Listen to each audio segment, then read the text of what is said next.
Vamos abrir as nossas Bíblias, meus irmãos e minhas irmãs, Evangelho de Marcos, capítulo 10, versículos 17 a 22. Se você eventualmente não trouxe a sua Bíblia hoje, bastará a você erguer uma de suas mãos e a Bíblia será entregue no texto indicado como um carinho da igreja com você e por você.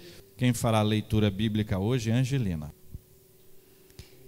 E pondo-se Jesus a caminho, correu um homem a seu encontro, e ajoelhando-se perguntou-lhe: Bom mestre, que farei para herdar a vida eterna? Respondeu-lhe Jesus: Por que me chamas bom? Ninguém é bom senão um, que é Deus. Sabes os mandamentos: não matarás, não adulterarás, não furtarás, não dirás falso testemunho, não defraudarás ninguém, honra teu pai e tua mãe. Então ele respondeu: Mestre, tudo isso te tenho observado desde a minha juventude. E Jesus, fitando-o, o amou e disse: Só uma coisa te falta. Vai, vende tudo o que tens, dá aos pobres e terás um tesouro no céu. Então vem e segue-me.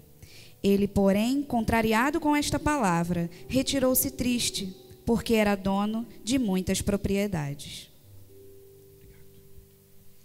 No contexto da história da salvação, protagonizada por Jesus Cristo, ele é o protagonista de toda a história bíblica, é contada a história do homem que tinha quase tudo, mas sentia falta de algo. Embora não soubesse o que, ele sabia quem poderia lhe dar a resposta. Ele vai exatamente a quem lhe poderia dar essa resposta. Contudo, quando ele recebeu a resposta, ele virou as costas e preferiu ficar com o que tinha.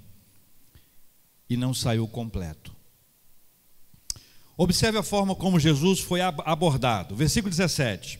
Versículo 17 nos conta alguma coisa muito importante sobre este encaminhamento do assunto. O primeiro é a postura física. A Bíblia diz que ele correu ao encontro de Jesus e se ajoelhou. Ao correr até Jesus, ele revelou uma atitude intencional. E a sua postura indica submissão. É o que a postura dele indica. Entenda, ir até Jesus e se dobrar diante dele não significa necessariamente o ímpeto de querer segui-lo. Ir até Jesus, se prostrar ou se ajoelhar, não significa necessariamente o ímpeto de querer segui-lo. Pode ser apenas o desejo de obter algum tipo de ganho, por mais nobre e extraordinário que seja este ganho. Ou seja, muitas pessoas vão até Jesus Cristo, se dobram diante dele, mas tem uma segunda intenção. O discurso. Primeiro a postura física, o segundo o discurso. Primeiro ele chama Jesus de bom mestre. Bom mestre. O que parecia ser uma forma adequada de dirigir-se a Jesus foi alvo de uma repreensão, como está no versículo 18. Cristo aponta para o Pai como ele sempre faz. E esse é um dado muito importante. Tudo que Cristo fez no seu ministério, ele apontava para o Pai, sempre para a glória de Deus, sempre fez uma referência ao Pai, o que deve nos ensinar bastante sobre esse assunto. Quando você realizar uma proeza e você perceber que você realmente foi muito bem naquilo que você fez, dê glória a Deus, aponte para Deus, reconheça que foi Deus quem te deu esta capacidade. Irmãos, não há hora melhor para afirmar isso do que na hora da conquista, na hora do pódio, na hora do troféu, na hora da medalha de ouro, para nós reconhecermos quem fez isso foi o Senhor, foi a bênção dele, a graça dele sobre a minha vida. Mas esse homem chamou Jesus de bom, mas ele reproduziu um conceito humano de bom, um conceito humano de bondade. Embora Jesus, fosse realmente bom, ele entendia que ele estava sendo visto como mestre humano. O ponto de vista de quem olhava era o ponto de vista humano, e Jesus não queria ser tratado dessa forma. Jesus foi tratado por várias pessoas como rabi, como mestre, como alguém que tinha alguma coisa para ensinar, mas ele não estava ali como alguém que tinha alguma coisa para ensinar, ele estava ali como Senhor, como Salvador, alguém para promover uma mudança na vida dele que ele não sabia qual, nem sabia como. Jesus não está dizendo que não é bom, mas ensinando a reconhecer tudo o que tem, inclusive a riqueza, que será mencionada adiante como fruto da bondade de Deus. O que Jesus está ensinando para ele? Olha, o que você tem, a sua riqueza, não é porque você é bom, é por conta da bondade de Deus sobre a sua vida. Isso me ajuda a entender que os feitos de Deus, a graça de Deus, os bens que eu tenho, os benefícios de Deus na minha vida, eu preciso reconhecer como fruto da graça de Deus e apontar para Ele, reconhecendo isso como bênção divina. Jesus leva o assunto agora para as Sagradas Escrituras ao falar dos mandamentos. Ele fala sobre os mandamentos, né? E aqui nós temos algumas lições também importantes. A primeira delas é que a palavra é referência para Jesus Cristo. Para Jesus Cristo a palavra sempre é referência. Quem lembra quando Jesus Cristo foi tentado? Como é que ele respondeu? Alguém lembra? Por exemplo, quando ele estava com fome, depois de jejuar 40 dias e 40 noites com fome, o inimigo veio e faz uma proposta para ele, transformar aquelas pedras em pães. Qual foi a resposta de Cristo? Lembra disso na hora do almoço hoje. Nem só de pão viverá o homem, mas de toda a palavra que procede. Ok? Então a resposta é bíblica, por quê? Porque Jesus sempre fala sobre a Bíblia. As palavras de Jesus Cristo sempre trazem uma reflexão bíblica. Ele começa a responder uma inquietação que era espiritual a partir da palavra. A palavra é uma referência importante. Segundo, ele fala sobre a palavra, ele utiliza o tema dos mandamentos. Por quê? Porque o tema dos mandamentos é um tema conhecido por aquele homem. Ele não quer discutir alguma coisa fora do conhecimento dele. Jesus sempre teve um cuidado especial com isso, se você observar. Por exemplo, quando ele chamou os discípulos, os primeiros discípulos, para serem discípulos dele, eles eram pescadores. Então, qual foi a terminologia que Jesus utilizou? Vinde após mim, eu vos farei o quê? Pescadores, é uma linguagem que eles entendiam. Então, o que Jesus Cristo faz? Para aquele homem, aquele jovem, aquela pessoa rica que ele estava, para que ele entendesse isso, Jesus trata a partir da palavra, ele usa a palavra. Segundo, a palavra porque é alguma coisa que ele conhece. Alguns estudiosos atribuem a este homem a liderança de uma sinagoga, uma pessoa com forte conhecimento bíblico. Por isso Jesus se utiliza da palavra para tratar esse assunto. Mas uma terceira coisa importante aqui desse entendimento é que havia uma distância, e que há uma distância, infelizmente, muito comum entre o conhecimento intelectual e a prática. Ele tinha um bom conhecimento intelectual, ele tinha um bom conhecimento das Escrituras, ele poderia até citar as Escrituras, mas entre o conhecimento intelectual e a prática havia uma distância. Você entende isso? Você entende que existem pessoas que podem conhecer a Bíblia, como as pessoas dizem, do começo ao final, de uma capa a outra capa, de ponta a ponta, e ainda assim não praticarem a palavra? Você acredita que existem pessoas que podem recitar cânticos muito antigos ou cânticos novos, ou podem recitar versículos bíblicos, mas não conhecer, não entender, ou não se aprofundar, ou ainda pior do que isso, se distanciar de uma prática? Tem um conhecimento teórico, mas não tem um conhecimento prático. Isso vale para qualquer coisa, mas aqui é sobre a Bíblia. É incoerência, é uma pessoa que conhece a Bíblia, mas aparentemente não liga para a Bíblia. Nós precisamos aprender algumas coisas importantes, que a lógica das Escrituras, ela se baseia no amor. Guarda isso. A lógica das Escrituras se baseia no amor, no seguir por amor, no servir por amor, no obedecer por amor. É para esse ambiente que Jesus chama aquele homem. A questão nunca foi de seguir as regras somente. A questão nunca foi de seguir as regras. A questão foi de amar o autor das regras. O amor é sempre a nossa esfera, a nossa lógica. E para ensinar sobre o amor, para falar sobre o amor, o que Jesus fez? Está no texto. O que Jesus fez? Fitando-o amor. Não se pode falar de amor sem amar. Falar de amor sem amar é provocar a pessoa a ira. Porque falar sobre amor é amar. Não se pode falar sobre amor como uma coisa teórica, distante, mas nós precisamos entender o que Jesus Cristo faz. Ele entra no âmbito do assunto que aquele homem conhece, vai falar sobre a palavra, alguma coisa que ele conhece, mas aquilo que ele não conhece, Jesus dá. Jesus o ama, Jesus fitando-o, o amor. Eu perguntei para o texto, como é que foi esse fitando aqui?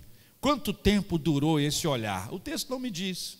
Outros textos me dizem que Jesus, por exemplo, olhou para Pedro, quando Pedro negou a Cristo. Jesus olhou para Pedro. E foi o olhar de Jesus Cristo que promoveu o arrependimento e a mudança de Pedro. Jesus olhou para pessoas que não eram pessoas que estavam inseridas naquele contexto de pessoas que poderiam ser olhadas. Jesus olhou para leproso, por exemplo, que devia ficar longe, afastado. E quando se encontrasse com alguém esbarrasse com ele numa estrada, ele tinha que gritar bem alto: imundo, imundo, corram, saiam de perto de mim. Jesus foi a essas pessoas e encontrou com elas.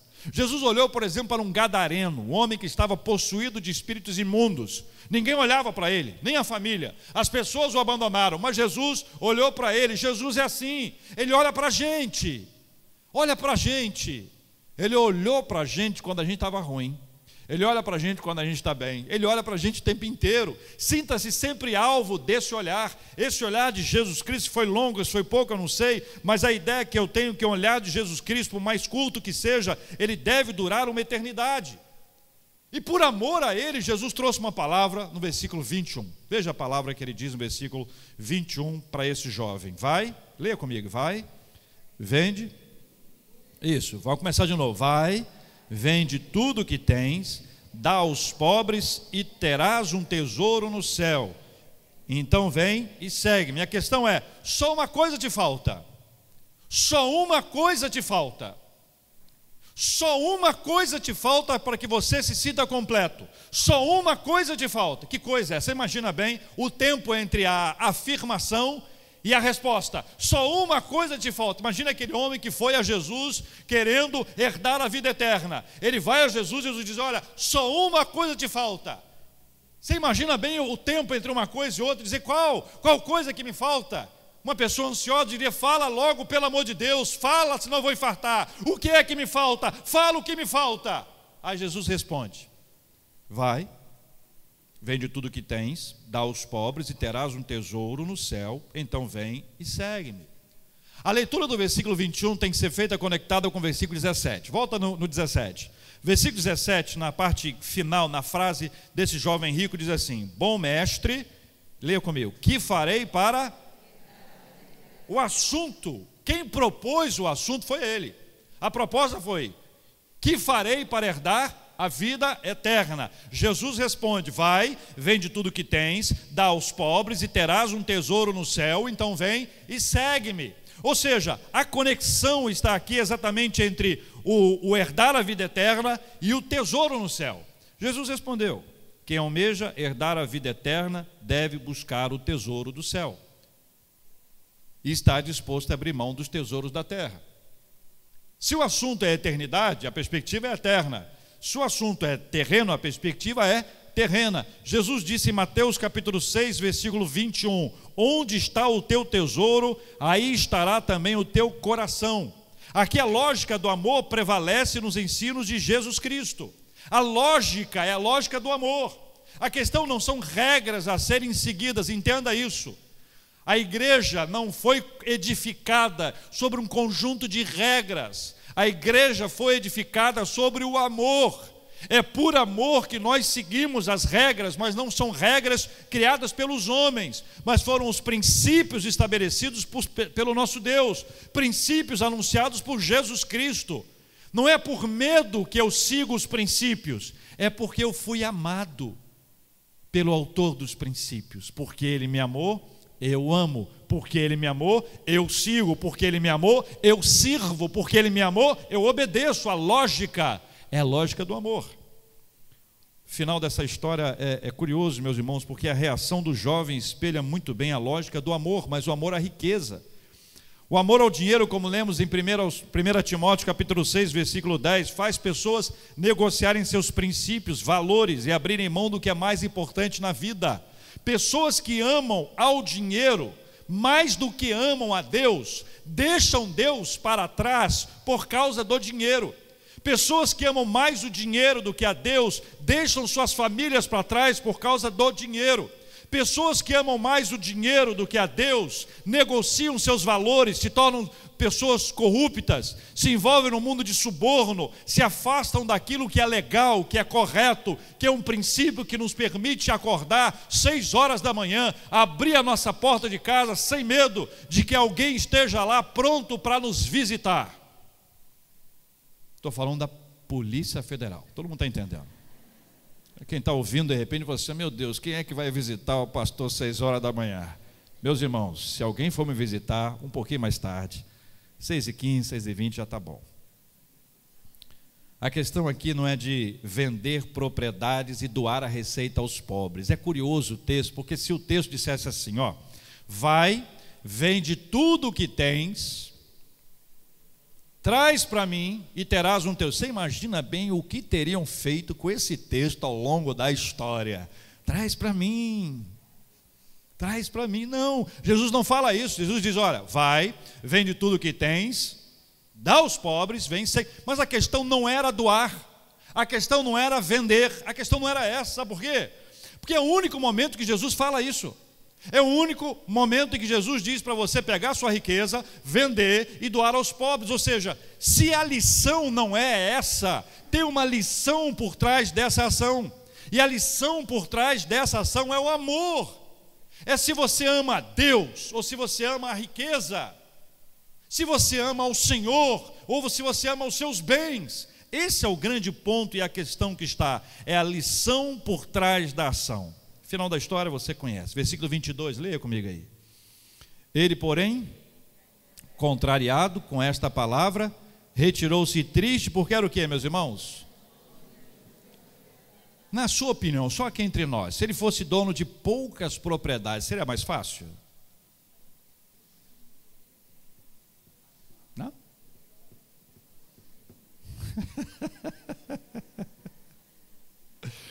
Já contei uma historinha aqui de uma experiência vivida por um irmão nosso.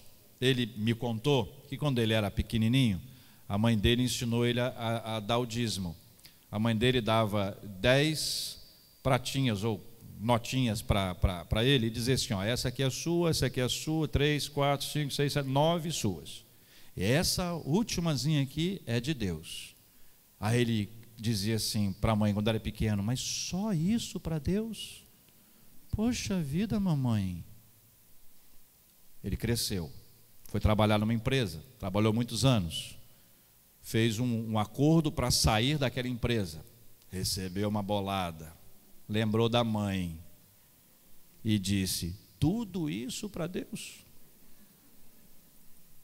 Eu não sei se pouco ou muito faz diferença, porque para uns pouco pode ser muito, para muito pode ser pouco, né? Enfim, mas o grande ponto aqui é que esta é uma questão que fez com que ele se retirasse triste. Uma outra questão que fez que ele se retirasse triste é que ele foi contrariado. Eu não gosto de ser contrariado. Você gosta? Você conhece alguém que gosta? Fala para mim. Olha, tem uma amiga minha que adora ser contrariada. Ela adora, ela pede, se me contraria. Você conhece alguém assim? Nós somos normais, meus irmãos. Nenhum de nós gosta, mas nós temos que ser.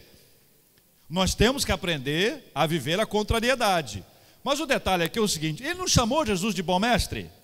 Não foi isso que ele disse lá no início do texto, bom mestre? Se ele disse bom mestre, por que agora que o bom mestre deu a boa lição, a lição que era boa, não ficou mais tão boa assim, e ele quis abrir mão dessa lição que supostamente seria boa?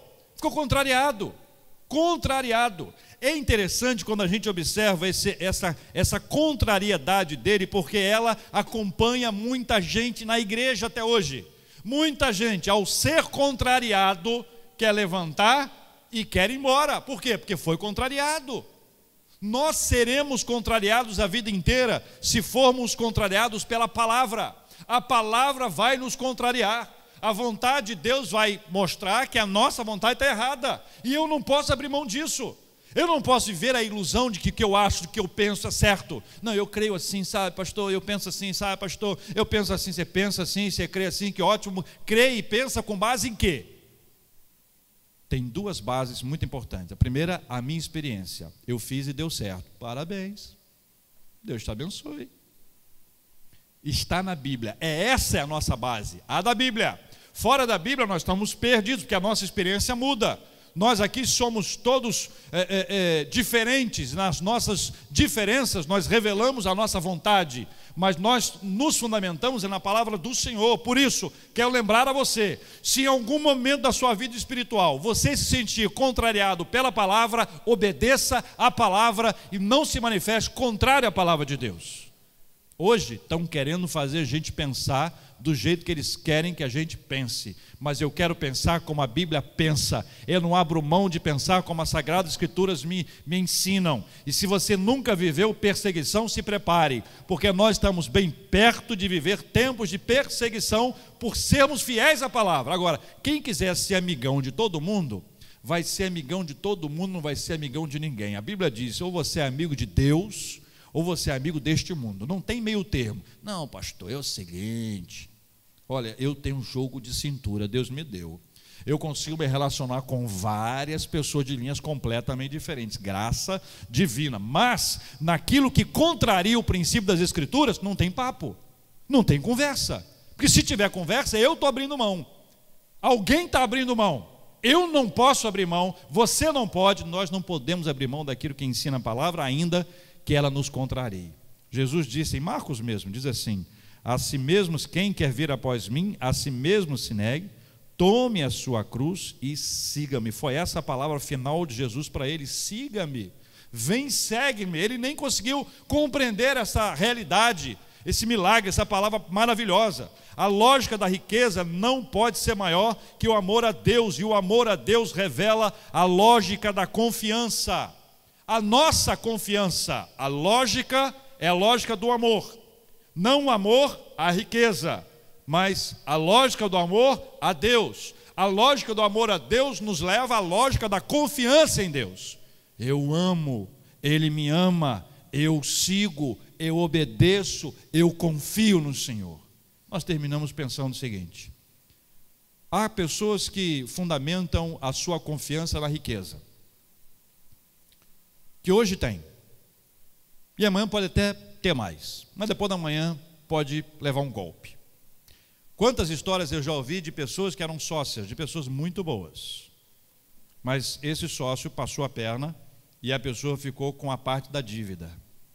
Pessoas que tinham muito, fizeram um grande investimento, perderam. E entenderam que aquele seria um investimento bastante expressivo e bastante oportuno.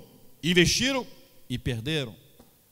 Quem ama a riqueza, meus irmãos, está amando aquilo que se perde, aquilo que Jesus disse que o ladrão rouba. Você imagina bem, na época de Jesus ele já falou que o ladrão rouba. Hoje então, hein? Fala aqui só aqui entre nós, hein? Ladrão rouba. Jesus, tu sabes mesmo todas as coisas. Se a sua confiança estiver em Deus, você entenderá que Ele é o dono do ouro e da prata. Ageu capítulo 2, versículo 8 diz que Ele é o dono do ouro e da prata. A Bíblia diz que Ele cuida da nossa vida, que provê tudo o que nós precisamos, que podemos lançar fora toda a nossa ansiedade e nele descansar. Se seguirmos a lógica do amor, seguiremos a lógica da confiança. E o desafio para nós hoje é: ponha a sua confiança naquele que te ama. Só uma coisa te falta. Jesus, eu quero saber o que eu posso fazer para herdar a vida eterna. Só uma coisa te falta. Quando Jesus respondeu, ele virou as costas e foi embora. Me contrariou, não me agradou, não foi do jeito que eu queria. Nós estamos hoje aqui para não recebermos o que nós queremos, mas aquilo que Ele quer, sabendo que o que Ele quer é o melhor para a nossa vida. Sabe por quê? Porque mais do que nós nos amamos, Ele nos ama. Se você tem conflitos com você mesmo, e você reclama de você mesmo, e algumas vezes você percebe que você não está se amando, Ele te ama mais do que você se ama, e é por causa dessa lógica do amor que nós estamos hoje aqui.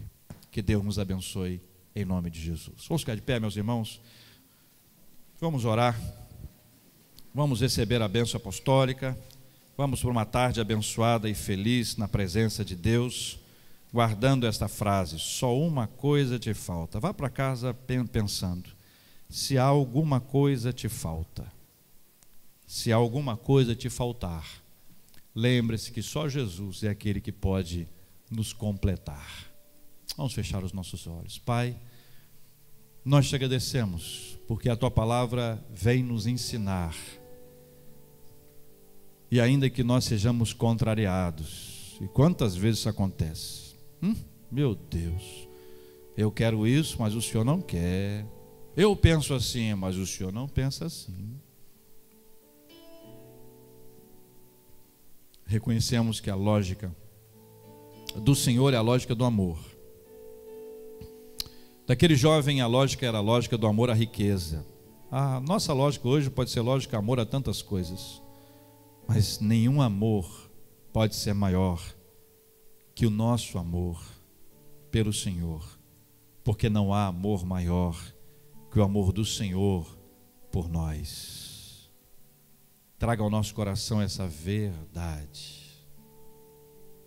que aquecidos pelo Teu Espírito, fortalecidos pela Tua Palavra, nós possamos viver essa realidade doce e abençoada, de que é o Senhor quem nos conduz, que o nosso amor à riqueza deve estar submisso ao nosso amor ao Senhor, que o Senhor é o dono do ouro e da prata, como diz a Tua Palavra, e que nós possamos descansar, lançar longe de nós toda a ansiedade, porque o Senhor tem cuidado da nossa vida.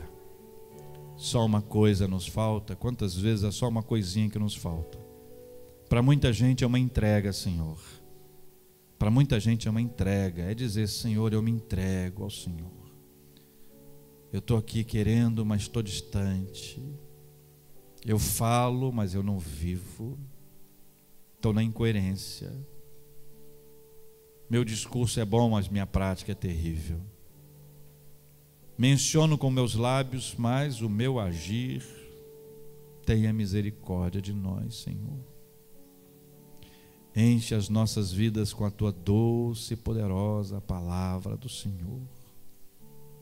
Dá-nos um coração sensível para obedecer por amor, servir por amor e seguir ao Senhor por amor.